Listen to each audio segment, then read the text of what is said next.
কবি অপূর্ব দত্তের ঘেন্টু মামার ক্রিকেট আড্ডা।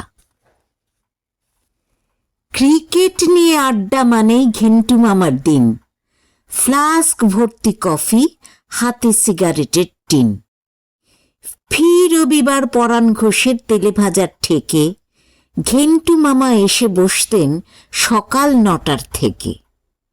আড্ডা বলে আড্ডা, শুধু কথারই ফুলঝুরি। তার সঙ্গে পরাণের সেই বিখ্যাত ডালপুরি। নিজে কিন্তু একটি কণাও কাটতেন না দাঁতে।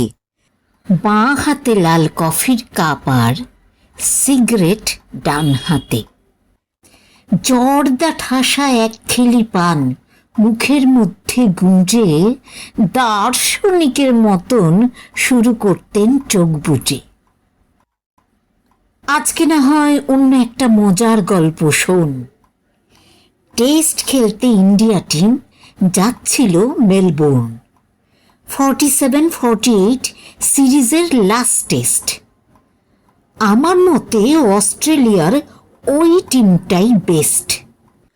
অধিনায়ক Don Bradman, Harvey Miller Barnes, লিন্ডওয়ালার জনসন তো জ্বলন্ত দুই ফার্নেস।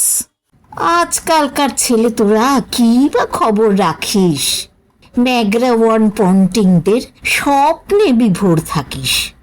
এখন যেমন টিম ইন্ডিয়ার 1000টা নাম বাজারে, মেজর প্লেয়ার বলতে তখন ভিন্নুলালা হাজারে।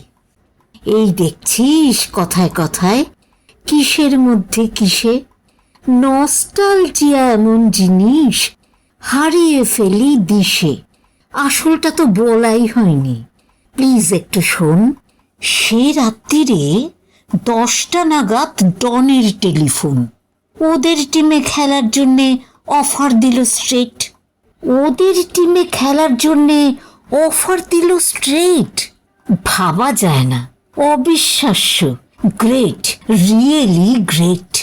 সেই যে সেদিন খেলা ছাড়লাম, ব্যাট ধরিনি আর। আজ তাহলে উঠি, আবার আগামী রোববার।